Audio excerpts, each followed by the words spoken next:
Hi guys, good day. This is your friend Jake. So in this video guys, I would like to share with you my experience with my iPhone XR. So the problem is while I'm charging my phone, it suddenly black out.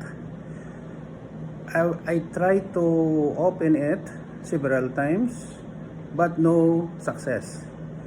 I do some research from the internet and then I find out that this problem is called black screen of death. There are several methods that they have given me, like reset the phone, turn off the phone.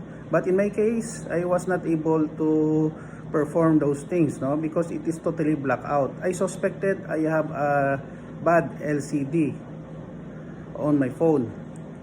So what I did to solve the problem, I let my phone run and then drain out the battery.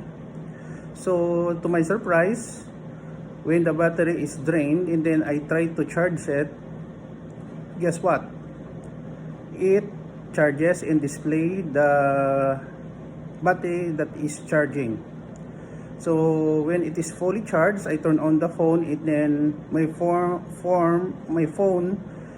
iPhone XR back to normal operations. So that is one of the solutions that I have discovered. Just make your phone drain out and then charge it in hoping that it will return to its normal operation after you charge your phone. That's it guys, based on my experience with my iPhone XR to solve the black screen of death problem. Thank you so much for watching this video. If you like this video, please hit the like button. Don't forget to share and please support my channel guys by clicking the subscribe button.